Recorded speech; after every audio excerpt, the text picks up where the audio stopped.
Good evening, I'm Maham Tawa with the news-making headlines around the world.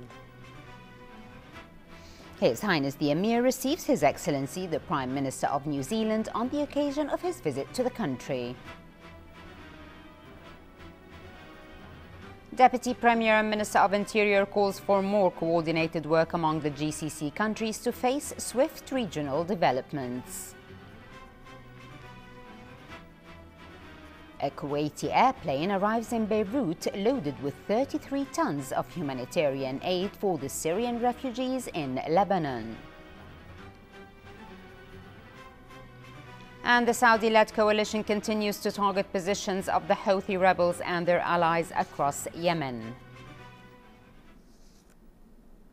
In our first item, Bismillah ar-Rahman ar-Rahim, His Highness the Emir Sheikh Sabah Al-Ahmed Al-Jaber Al-Sabah received a telephone call from U.S. Vice President Joseph Biden, who conveyed the greetings of His Excellency U.S. President Barack Obama to His Highness the Emir. They also covered bilateral relations and issues of common interest, in addition to the latest regional and international developments.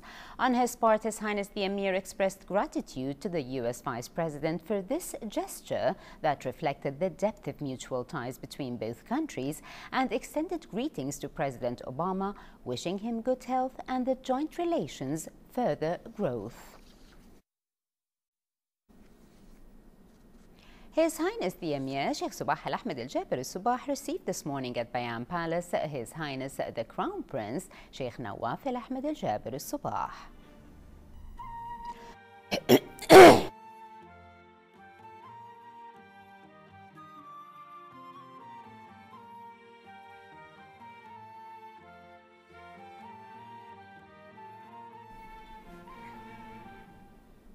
His Highness the Emir also received His Highness Sheikh Jaber Al-Mbarak Al-Hamad Al-Sabah, the Prime Minister.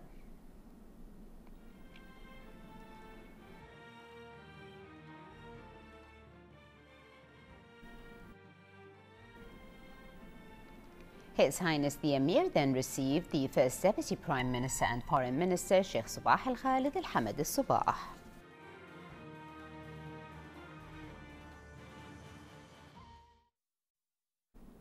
His Highness the Emir Sheikh Sabah Al-Ahmed Al-Jaber Al-Sabah received this morning at Bayan Palace, in the presence of His Highness the Crown Prince Sheikh Nawaf Al-Ahmed Al-Jaber Al-Sabah, His Highness Sheikh Jaber Al-Mbarak Al-Hamad Al-Sabah, the Prime Minister, accompanied by His Excellency the Prime Minister of New Zealand John Key, his spouse and his accompanying delegation on the occasion of his visit to the country.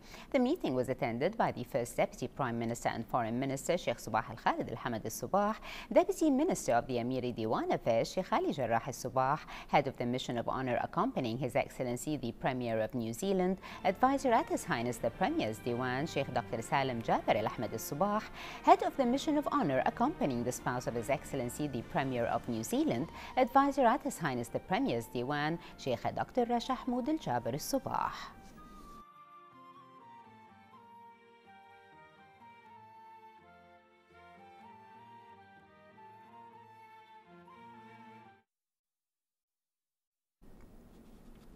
His Highness the Emir Sheikh Sabah Al-Ahmed Al-Jaber Al-Sabah sent a cable to the custodian of the two holy mosques, King Salman bin Abdulaziz Al Saud of the Kingdom of Saudi Arabia, expressing congratulations on the occasion of appointing His Royal Highness Prince Mohammed bin Nayef bin Abdulaziz Al Saud as Crown Prince, and His Royal Highness Prince Mohammed bin Salman bin Abdulaziz Al Saud as Deputy Crown Prince.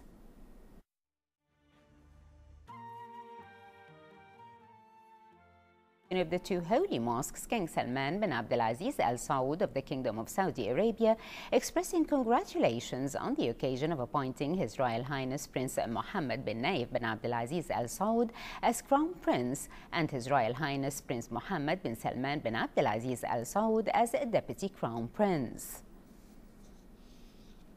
And His Highness Sheikh Jaber Al-Mbarak Al-Hamad Al-Sabah, the Prime Minister, also sent a similar cable. His Highness the Emir Sheikh Sabah Al Ahmed Al Jaber Al Sabah sent a cable of congratulations to His Royal Highness Prince Mohammed bin Nayef bin Abdul Aziz Al Saud on the occasion of appointing him as Crown Prince, Deputy Premier, Minister of Interior and Chairman of the Political and Security Affairs Council, according to a royal decree issued by the custodian of the two holy mosques, King Salman bin Abdul Aziz Al Saud of the Kingdom of Saudi Arabia. His Highness the Crown Prince Sheikh Nawaf Al Ahmed Al Jaber Al Sabah sent a cable of congratulations to His Royal Highness Prince Mohammed bin Nayef bin Abdul Aziz Al Saud on the occasion of appointing him as Crown Prince, Deputy Premier, Minister of Interior and Chairman of the Political and Security Affairs Council, according to a royal decree issued by the custodian of the two holy mosques, King Salman bin Abdul Aziz Al Saud of the Kingdom of Saudi Arabia. And His Highness Sheikh Jabir Mubarak Al Hamad Al Sabah, the Prime Minister, also sent a similar cable. His Highness the Emir Sheikh Sabah Al Ahmed Al Jaber Al Sabah sent a cable of congratulations to His Royal Highness Prince Mohammed bin Salman bin Abdul Aziz Al Saud on the occasion of appointing him as Deputy Crown Prince, Second Deputy Premier, Minister of Defence and Chairman of the Economic and Development Affairs Council, according to a royal decree issued by the custodian of the two holy mosques, King Salman bin Abdul Aziz Al Saud of the Kingdom of Saudi Arabia. His Highness the Crown Prince Sheikh Nawaf Al Ahmed Al Jaber Al Sabah sent a cable of congratulations to His Royal Highness Prince Mohammed bin Salman bin Abdul Aziz Al Saud on the occasion of appointing him as Deputy Crown Prince, Second Deputy Premier, Minister of Defence and Chairman of the Economic and Development Affairs Council, according to a royal decree issued by the custodian of the two holy mosques, King Salman bin Abdul Aziz Al Saud of the Kingdom of Saudi Arabia. His Highness Sheikh Jabir Mubarak Al Hamad Al Sabah, the Prime Minister, also sent a similar cable. His Highness the Crown Prince Sheikh Nawaf Al Ahmed Al Jaber Al Sabah received this morning at Bayan Palace His Highness Sheikh Jabir Mubarak Al Hamad Al Sabah, the Prime Minister.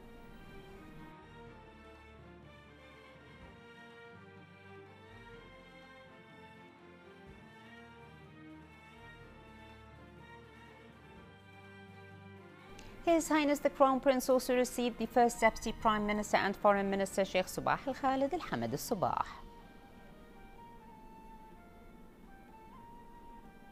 His Highness the Crown Prince then received the Deputy Prime Minister and Minister of Defence Sheikh Khalid Al Jarrah Al Sabah.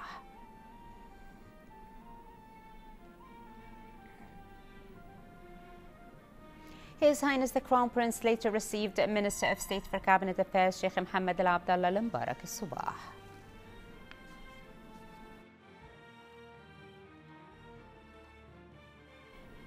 The Prime Minister of New Zealand, John Key, and his accompanying delegation arrived in Kuwait today on a two-day official visit at the invitation of His Highness Sheikh Jabir Mubarak Al Hamad Al Sabah, the Prime Minister. The visiting Premier was received at Kuwait International Airport by His Highness Sheikh Jabir Mubarak Al Hamad Al Sabah. An official reception was held for the Prime Minister of New Zealand, where the national anthem of both countries were performed, and then the visiting Premier shook hands with senior state officials, including the First Deputy Premier and Foreign Minister Sheikh Sabah Al Khalid Al Hamad Al Sabah, the Deputy Premier and Minister of Defence, retired Lieutenant General Sheikh Khalid Al Jarrah Al Sabah, head of the accompanying mission of honour and advisor at His Highness the Prime Minister's Diwan, Sheikh Dr. Salim Jabir Al Ahmed Al Sabah, a number of sheikhs, ministers and top commanders of the army, the police and the National Guard, as well as Kuwait's ambassador to New Zealand, Ahmed Badr Zougi.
His Highness Sheikh Jaber Mbarak Al Hamad Al Sabah, the Prime Minister, hosted today a luncheon in honor of the Prime Minister of New Zealand, John Key, and his accompanying delegation on the occasion of his visit to the country.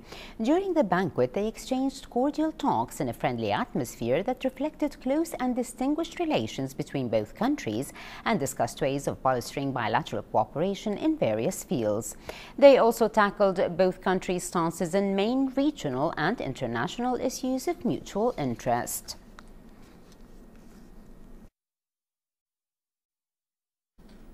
Prime Minister of New Zealand, John Key, received today at his Bayan Palace residence the Managing Director of Kuwait Investment Authority, Badr Mohammed Al Saad.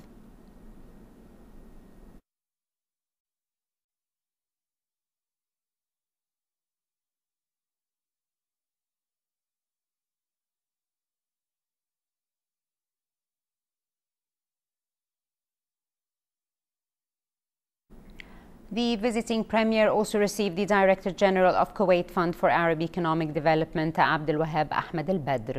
Both meetings were attended by the Ambassador of Kuwait to New Zealand, Ahmed Badr Zougi.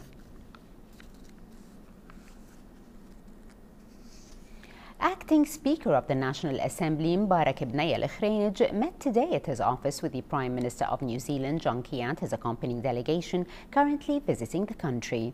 Both officials discussed bilateral relations and ways of developing them in various domains. They also covered the most important political events in the Middle East and the Gulf area. The meeting was attended by the Parliament Secretary MP Engineer Adil Khrafi, the House Observer MP Ahmed Lari, head of the Kuwait New Zealand Parliamentary Friendship Group, Dr. Khalil Abdallah, MPs Dr. Abdul Rahman Al Jiran and Majid Musa, as well as Kuwait's ambassador to New Zealand, Ahmed Rzougi. The accompanying mission of the Prime Minister of New Zealand comprised advisor at His Highness the Prime Minister's Diwan, Sheikh Dr. Salim Jaber Al Ahmed.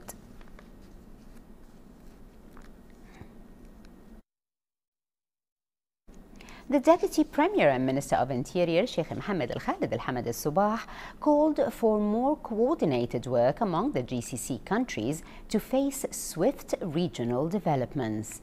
Speaking to Kuwait News Agency upon arrival in Doha to attend the 16th consultative meeting of the GCC Ministers of Interior, Sheikh Mohammed Al Khalid said the meeting comes at a time when the region is experiencing critical security developments. The minister said the world is seeing swift developments that require the Gulf states to work together to serve the public interest of the people in the region. He added that the GCC countries should be able to handle the requirements at this stage so as to fend off risks and dangers and achieve the aspired goals, noting that this can only be done through integration and coordination. On the other hand, the Deputy Premier and Minister of Interior voiced hope that the event would come up with concrete recommendations and resolutions that could match the level of regional risks and challenges. He added that the meeting is part of the ongoing coordination and cooperation among the GCC member states in the fight against terrorism and organized crime.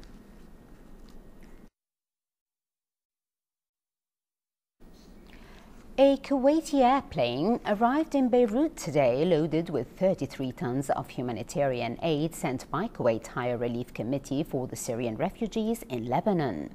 Head of the committee's delegation, Badr Al-Shamroukh, said the aid supplies included food, wheelchairs, blankets, clothes and other basic relief aid. Speaking to Kuwait News Agency, Al-Shamroukh said Kuwait charitable societies rushed to help the Syrian refugees in Lebanon and other neighboring countries since the Syrian crisis broke out in March of 2011. He hoped the humanitarian aid would alleviate the suffering of the Syrian refugees who were forced to abandon their homes and live in difficult conditions. In a new order reshuffling the Saudi government, the custodian of the two holy mosques, King Salman bin Abdulaziz Al Saud of the Kingdom of Saudi Arabia, issued a royal decree accepting the request of the Crown Prince, His Royal Highness Prince Migran bin Abdulaziz, to relieve him of his post and appointing His Royal Highness Prince Mohammed bin Nayef as Crown Prince, Deputy Premier, Minister of Interior and Chairman of the Political and Security Affairs Council. The decree also stated the appointment of His Royal Highness Prince Mohammed bin Salman as Deputy Crown Prince, Second Deputy Premier, Minister of Defence and Chairman of the Economic and Development Affairs Council, and called for pledging allegiance to the newly appointed officials. His Royal Highness Prince Saud Al Faisal was also relieved of his post in response to his request and was appointed as Minister of State, Cabinet Member, Advisor, Special Envoy of the Custodian of the two Holy Mosques and Supervisor of Foreign Affairs. Adel Al-Jubair, who served as the Kingdom's ambassador to the United States, was appointed as a Foreign Minister. The leadership reshuffle covered several other leading posts. Deputy Chairman of the Royal Court, Khalid Al-Aisa, was dismissed and appointed as Minister of State, Cabinet Member, Member of the Council of Political and Security Affairs. Hamad Al-Swaylam was named Chairman of the Royal Court, while Saleh Al-Jasir was appointed Advisor at the Royal Court. A UN inquiry found that Israel's security forces conducted seven deadly attacks on UN schools that were being used as shelters during last year's Gaza offensive. On the other hand, Israel forces continue to fire at Palestinian farmers despite the ceasefire agreement. More with Majd Louhaidi from Gaza. Israeli military forces once again opened fire at Palestinian farmers, damaging their homes and forcing them to flee their lands. These continual incidents left 2 Palestinians injured since the beginning of this week. Among them is Fari Abu Manadil, a 14-year-old Palestinian hit by a stray Israeli bullet on Friday at his home in Maghazi refugee camp in central Gaza. On Tuesday, the victim was transferred to Ramallah for treatment. The government of Israel occupation continues to commit several crimes and massacre against Palestinian people in the besieged Strip. They violate the ceasefire agreement and want to send a message to the Palestinian factions. We say this violation will not break us, and we will continue our resistance against their brutal occupation. Separately, a United Nations inquiry has blamed the Israeli military for 7 attacks in UN premises, which were being used as shelters for civilians during the 2014 war. At least 44 Palestinians were killed as a result of Israeli actions and 227 injured at United Nations premises being used as emergency shelters. UN Secretary General Ban Ki-moon wrote in a cover letter accompanying a summary of the inquiry's findings. United Nations for Relief and Works Agency welcomed the conclusions of the report, saying they were in line with its version of the story. We welcome the results of the Board of Inquiry results that had been submitted by the Secretary General in the United Nations. Right now, we did not receive it officially, but after receiving it officially from the SG, we will discuss it with coordination and consultation with the Secretary General. We think that it is a very important report, and there are indications that things that had been done by this committee, very neutral committee. The report also revealed that Palestinian militants used the 3 UN facilities for storing weapons and for shooting rockets into Israel. However, Hamas movement, which rules over Gaza, denied to have any information on such matter and said that the UN inquiry is important since it proved Israeli war crimes against Palestinian civilians. Despite the release of the damning UN finding, it's not clear yet if the Palestinian Authority will use it to get Israel prosecuted at the International Criminal Court. Gazans affected by the war hope this new report will bring them some justice. Majd Louhaidi, Kuwait TV, Gaza. Saudi-led coalition warplanes pounded the Houthi rebels and their allies in the Yemeni capital Sana'a and the district of Aden. Fighting was still raging as the warplanes targeted the government compound in the border city of Harat. The crisis in Yemen has deepened since the 26th of March, when the coalition launched airstrikes aimed at trolling back territorial gains by the Houthis and their allies, loyalists of ousted President Ali Abdullah Saleh. Kuwait Science Club, in collaboration with the Ministry of Education and Ministry of State for Youth Affairs, held the third Kuwait Science and Engineering competition. The Kuwait Science Club holds this competition, paying more attention to the country's youth, seeking to help them achieve their goals. Nurhan Al-Alfi has more in this report. The Kuwait Science Club held the third Kuwait Science and Engineering competition with the participation of 231 male and female students nationwide. The event was inaugurated in the presence of Undersecretary of the Ministry of State for Youth Affairs, Sheikha Az-Zain Al-Sabah. Today, these young men and women between the ages of 12 to 18 are undergoing great tasks when it comes to developing their own essence, their own identities, and is in parallel developing their own products that for all intents and purposes will certainly help in advancing and developing the country as a whole. As a Kuwait Science Club, which is the only science club in Kuwait, one of our main goal is to promote science. And as you know, with a lot of, these days, locally, internationally, kids try to divert or run away from science because there's a lot of, distraction, either with electronics and other media activities, sports, other things. So kids are, shifting toward these interests. The event features about 132 research submitted by students, and the names of the winners will be announced on Wednesday in the presence of Minister of Education and Higher Education, Dr. Badr Al-Isa. Kuwait Science and Engineering competition targets students before college. It's a pre-college science competition for both boys and girls. The competition is open for private schools and public schools. The whole idea of the competition is to submit a project or a research project. It's either innovation or a research project to the administration at the Kuwait Science Club. We have a scientific review committee. The scientific review committee will review the proposals.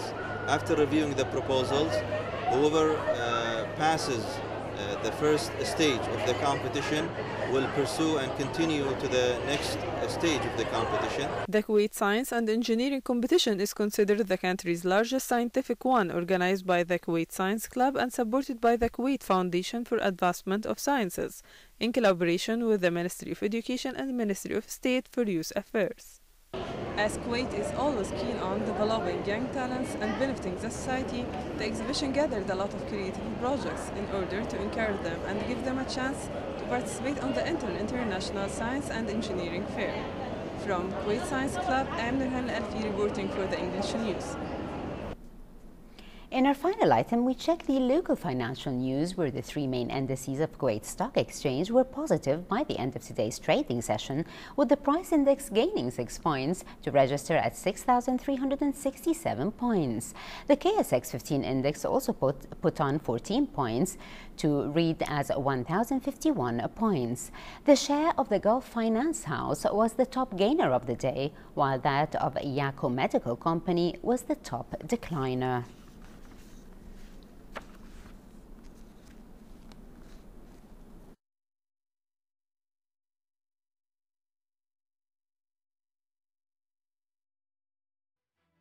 To see our reports again, please visit our YouTube channel at MOI Kuwait News.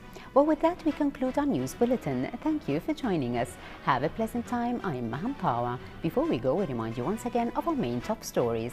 Have a pleasant time and good night. His Highness the Emir receives His Excellency the Prime Minister of New Zealand on the occasion of his visit to the country. Deputy Premier and Minister of Interior calls for more coordinated work among the GCC countries to face swift regional developments. A Kuwaiti airplane arrives in Beirut loaded with 33 tons of humanitarian aid for the Syrian refugees in Lebanon. And the Saudi-led coalition continues to target positions of the Houthi rebels and their allies across Yemen.